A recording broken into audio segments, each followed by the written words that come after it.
Dear learners, आज के video में हम ग्रामर में सेंटेंस पर चर्चा करेंगे। सेंटेंस का डेफिनीशन, उसकी परिभाषा, एग्जाम्पल्स और साथ ही साथ उसके अलग अलग जो टाइप्स होते हैं उसके बारे में बताएंगे। तो चलिए देखते हैं सेंटेंस क्या होता है। चूँकि कम्युनिकेशन करने के लिए एक अच्छा सेंटेंस जो होता है वो बहुत काफ़ी प्रभावशाली होता है, लेकिन सेंटेंस को टाइप को भी जानना ज़रूरी होता है। हम जानते हैं कि कई वर्ड्स को मिलाकर एक सेंटेंस बनता है जो हमारी कम्युनिकेशन में सहायता करता है। सेंटेंस का मतलब होता है वाक्य। डिफिनीशन है ए सेट ऑफ वर्ड्स और a group of words in proper order that makes a complete sense is called a sentence. मतलब शब्दों का वह समूह जो उचित क्रम में लगा हुआ हो, उचित क्रम में लिखा हुआ हो, जिसका एक कंप्लीट सेंस समझ में आता हो, उसी को सेंटेंस कहते हैं, न कि डिजॉर्डर वे में या इन प्रॉपर। अगर इन प्रॉपर वर्ड्स सीक्वेंस है तो वो सेंटेंस नहीं कहलाता है। एग्जाम्पल के तौर पे बुक ए ही रीड्स, ये भी तो यहाँ पे set of groups, set of words तो है, लेकिन ये प्रॉपर सीक्वेंस में नहीं है, इसलिए ये सेंटेंस नहीं कहलाएगा। इसका प्रॉपर सीक्वेंस जो होगा ही रीड्स ए बुक, यानी कि वह किताब पढ़ता है, जो कि अपने आप में कंप्लीट सेंस प्रोवाइड करता है, कंप्लीट सेंस देता है। और ये प्रॉपर वर्ड ऑर्डर में ये सारे वर्ड्स लगे हुए हैं, इसलिए ये एक कंप्लीट सेंटेंस है, लेकिन ऊपर वाला एक कंप्लीट सेंटेंस नहीं है। नेक्स्ट एग्जाम्पल लेते हैं, ए टीचर यू आर। ये जो है, भले ही ये ग्रुप में तो वर्ड्स दिए गए हैं, लेकिन ये डिजॉर्डर्ड हैं, ये इम्प्रॉपर वे में है, और इसलिए ये सेंटेंस नहीं कहलाएगा। सेंटेंस देखिए क्या होता है, यू आर ए टीचर, ये प्रॉपर ऑर्डर में सारे वर्ड्स हैं, इसलिए ये एक कंप्लीट सेंटेंस है, क्योंकि यह कंप्लीट सेंस प्रोवाइड करता है। यू आर ए टीचर यानी कि आप एक शिक्षक हैं। एक और एग्जांपल ले लीजिए, शैल टीच यू आई। ये एक सेंटेंस नहीं है, क्योंकि ये प्रॉपर सीक्वेंस में नहीं है, इसलिए इसको हम सेंटेंस नहीं कहेंगे। भले ही एक ग्रुप में है, लेकिन ये प्रॉपर वे में नहीं है। करेक्ट क्या होगा, आई शैल टीच यू, यानी कि मैं आपको पढ़ाऊँगा। ये एक कंप्लीट सेंटेंस है, क्योंकि इसके सारे वर्ड्स क्या हैं, प्रॉपर ऑर्डर में हैं। ठीक है, इसलिए ये एक कंप्लीट सेंटेंस कहलाएगा।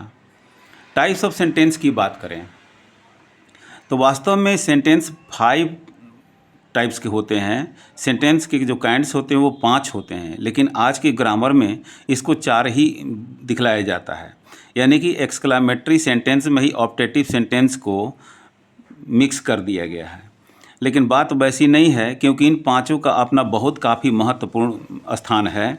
क्योंकि जब हम नरेशन बनाते हैं, जब हम डायरेक्ट से इनडायरेक्ट स्पीच बनाते हैं, तो वहाँ पे एक्सक्लामेटरी सेंटेंस का और ऑप्टेटिव सेंटेंस का अलग अलग रूल्स होते हैं ट्रांसफ़र करने के लिए। तो आइए हम आपको एक एक करके बतलाते हैं। सबसे पहले आइए, नंबर 1 में क्या है, पहला जो टाइप है असर्टिव सेंटेंस। इसको हम स्टेटमेंट के रूप में भी जानते हैं, डिक्लेरेटिव सेंटेंस के रूप में भी जानते हैं।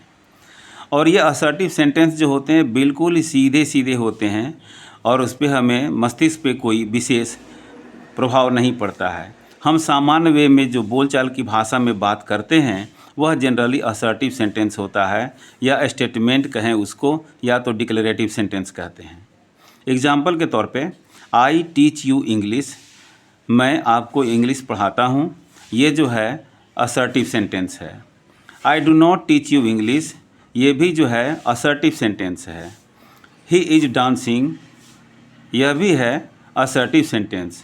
ही इज़ नॉट डांसिंग, ये भी है असर्टिव सेंटेंस। यानी कि इन सबों को हम असर्टिव सेंटेंस कहें, या तो स्टेटमेंट कहें, या तो डिक्लेरेटिव सेंटेंस कहें, ये एक ही है। ठीक है, हाँ, ये असर्टिव सेंटेंस या स्टेटमेंट या डिक्लेरेटिव सेंटेंस, ये भी 2 तरह के होते हैं। पहला है पॉजिटिव, जिसे अफर्मेटिव सेंटेंस के रूप में भी जानते हैं। दूसरा है निगेटिव सेंटेंस। यानी कि असर्टिव सेंटेंस के दो टाइप्स होते हैं, एक पॉजिटिव, दूसरा निगेटिव। पॉजिटिव सेंटेंस को अफर्मेटिव सेंटेंस के रूप में भी जानते हैं। एग्जाम्पल के तौर पे देख लीजिए, पॉजिटिव सेंटेंस में क्या होता है, जिसे हम स्वीकारात्मक वाक्य कहते हैं, इसमें नॉट वर्ड नहीं आते हैं। जैसे I teach you English, he is dancing, ये क्या है, पॉजिटिव सेंटेंस है। और दूसरा जो है निगेटिव सेंटेंस, जिसमें नॉट वर्ड का इस्तेमाल किया जाता है, I do not teach you English या ही इज नॉट डांसिंग। ये असर्टिव सेंटेंस के दो टाइप्स हुए। और जो मेन टाइप्स हुए, पहला यहाँ पे असर्टिव सेंटेंस, इसका दूसरा जो टाइप होता है, यानी कि सेंटेंस का दूसरा जो टाइप होता है, उसे हम कहते हैं इंट्रोगेटिव सेंटेंस। इंट्रोगेटिव सेंटेंस को क्वेश्चन के रूप में भी जानते हैं। जैसे एग्जाम्पल के तौर पे, are you going to school, where do you live, ये सभी क्या है, क्वेश्चन हैं। इसे हम इंट्रोगेटिव सेंटेंस के रूप में भी जानते हैं। एक और इम्पोर्टेंट चीज़ जान लीजिए, किसी भी असर्टिव सेंटेंस के लास्ट में फुल स्टॉप होता है। किसी भी स्टेटमेंट के लास्ट में फुल स्टॉप होता है, लेकिन इंट्रोगेटिव सेंटेंस के लास्ट में, इंट्रोगेटिव सेंटेंस के एंड होने के बाद साइन ऑफ इंट्रोगेशन या क्वेश्चन मार्क दिया जाता है। इस इंट्रोगेटिव सेंटेंस को भी दो भागों में बांटा जाता है। एक को कहते हैं यस नो क्वेश्चन और दूसरा होता है WH question. Yes no question उस क्वेश्चन को कहते हैं जो हेल्पिंग वर्ब से शुरू होता है और जिसका आंसर हमें केवल यस और नो में देने की ज़रूरत पड़ती है, ना तो पूरा वर्ड्स में देने की ज़रूरत पड़ती है, ना तो सेंटेंस में देने की ज़रूरत पड़ती है। जैसे आर यू ए टीचर, इसका आंसर क्या दे सकते हैं, यस और नो। इससे ज़्यादा हमें कुछ बोलने की ज़रूरत ही नहीं है। इज ही ईटिंग, यस और no. Are you going to school, yes और no. Have you taken tea, yes और नो। यानी कि जिस क्वेश्चन का जवाब, जिस क्वेश्चन का आंसर यस और नो हो, उसको हम यस नो क्वेश्चन के रूप में जानते हैं। दूसरा है इसका WH question. WH question always start with WH words. WH words it means क्या चीज़ से शुरू होता है, यानी कि WH क्वेश्चन जो होता है WH वर्ड से शुरू होता है। जैसे what, where, why, how, when, whose, ऐसे सेंटेंस जो होते हैं WH क्वेश्चन के रूप में जाने जाते हैं। और इसका आंसर या तो वर्ड्स और सेंटेंस में देने की ज़रूरत पड़ती है। जैसे where do you teach, where do you teach, या तो किसी हम प्लेस का आंसर के रूप में हम किसी प्लेस का प्लेस के बारे में बता सकते हैं कि हम डेहरी ऑन सोन में पढ़ाते हैं या हम पटना में पढ़ाते हैं, या तो पूरा सेंटेंस के रूप में आंसर दे सकते हैं कि I teach in Patna. Next, what are you eating.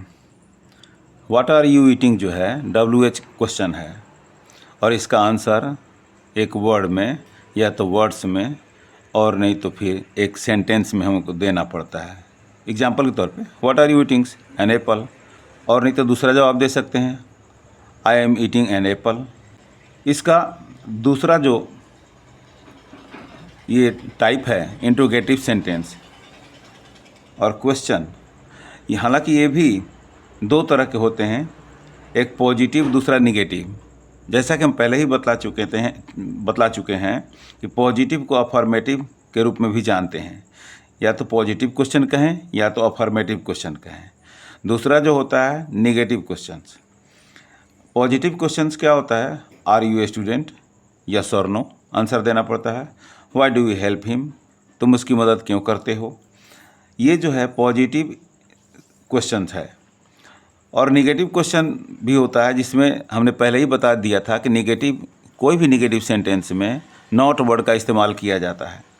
और यहाँ पे निगेटिव क्वेश्चंस है, are you not a student, क्या तुम स्टूडेंट नहीं हो, हाँ या नहीं में आंसर दे सकते हैं, यस और नो में आंसर दे सकते हैं।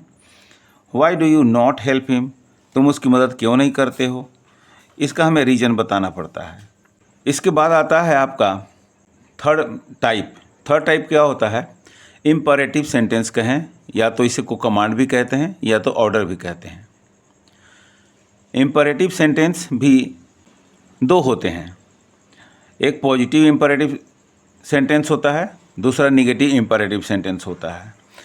इसको हम दूसरे शब्दों में कहें तो पॉजिटिव कमांड भी कह सकते हैं, पॉजिटिव ऑर्डर भी कह सकते हैं, और दूसरा जो टाइप है इसका निगेटिव इम्परेटिव कह सकते हैं, निगेटिव कमांड कह सकते हैं और निगेटिव ऑर्डर कह सकते हैं। तो पॉजिटिव इम्परेटिव सेंटेंस के एग्जांपल्स होते हैं बी सीटेड स्टेट, सीधे बैठ जाओ, गिव हिम दिस पेन, ये पेन उसे दे दो, be seated here, go there. ये सब जो होते हैं पॉजिटिव इम्परेटिव सेंटेंस होते हैं जिसमें हम ऑर्डर, जनरली ऑर्डर प्रोवाइड करते हैं, ऑर्डर देते हैं, कमांड करते हैं। फॉलो मी, ये क्या है? कमांड है। ये सब जो होते हैं पॉजिटिव इम्परेटिव सेंटेंस में आते हैं। और दूसरा होता है निगेटिव इम्परेटिव सेंटेंस, जिसमें हम नकारात्मक आज्ञा के रूप में हम बतलाते हैं। जैसे डोंट मेक नॉइज, शोरगुल नहीं करो, don't give him this pen, ये कलम उसे नहीं दो, don't disturb the class, class को डिस्टर्ब नहीं करो। ये सब जो हैं निगेटिव इम्परेटिव सेंटेंस कहे जाते हैं। और सेंटेंस का ये चौथा जो टाइप होता है, जो फोर्थ टाइप होता है, उसे हम कहते हैं एक्सक्लामेटरी सेंटेंस। एक्सक्लामेटरी सेंटेंस से विशेष समझने की ज़रूरत ये है कि इसमें हम कहीं अपने जॉय का वो दर्शाते हैं, खुशी को दर्शाते हैं, ग्रीफ यानी कि दुख को दर्शाते हैं, सरप्राइज आश्चर्य करते हैं, शौक आघात लगती है तो हम उसमें व्यक्त करते हैं, फियर डर को भी हम इसमें दिखलाते हैं। जैसे एग्जाम्पल के तौर पे व्हाट ए क्यूट बेबी, हम यहाँ पे आश्चर्य व्यक्त करते हैं, वाह कितना सुंदर बच्चा है। Wow we won the match, यानी कि हम लोगों ने मैच जीत लिया। How beautiful that flower is, है ना, वो फूल कितना सुंदर है। Alas she is no more, अफसोस अब वो नहीं रही। Hurrah I have got distinction in the exam, यानी कि बहुत खुशी के साथ हुर्रा का प्रयोग करते हैं खुशी के लिए, एलास दुख के लिए, ब्रेवो शाबाशी के लिए, वाओ भी खुशी के लिए प्रयोग करते हैं। ये सभी एक्सक्लामेटरी वर्ड्स कहे जाते हैं। और एक्सक्लामेटरी वर्ड्स के लास्ट में हमेशा साइन ऑफ एक्सक्लामेशन होता है। और एक्सक्लामेटरी सेंटेंस जब होता है जहाँ पर हम काफ़ी ओवर जॉय प्रस्तुत करते हैं, ग्रीफ व्यक्त करते हैं, सरप्राइज व्यक्त करते हैं, तो लास्ट में साइन ऑफ एक्सक्लामेशन होता है। इसे हम साइन ऑफ एक्सक्लामेशन कहते हैं। खड़ी पाई के नीचे एक बिंदु है, इसको हम साइन ऑफ एक्सक्लामेशन कहते हैं। इसमें हम आश्चर्य व्यक्त करते हैं, खुशी व्यक्त करते हैं, दुख व्यक्त करते हैं, गम व्यक्त करते हैं। तो ऐसे सेंटेंस के लिए जब हम प्रयोग करते हैं तो हमारे चेहरे पे एक भाव पैदा होता है, खुशी का, आश्चर्य का, दुख का, है ना। तो इन ऐसे सेंटेंस को हम क्या कहते हैं? एक्सक्लामेटरी सेंटेंस कहते हैं। Bravo you have done very well, शाबाश तुमने बहुत अच्छा किया है। तो ये जो है असर्टिव सेंटेंस है, यहाँ पे फुल स्टॉप होगा।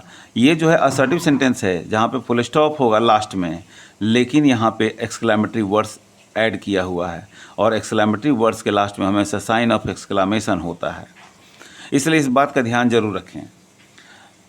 लास्ट पांचवा जो होता है इसका टाइप्स, वो होता है ऑप्टेटिव सेंटेंस। इसी ऑप्टेटिव सेंटेंस को आज के डेट में मर्ज कर दिया गया है एक्सक्लामेटरी सेंटेंस के साथ। इसीलिए ग्रामर में 4 ही काइंड्स दिखाए जाते हैं, लेकिन 5 काइंड्स का बहुत काफ़ी महत्व है।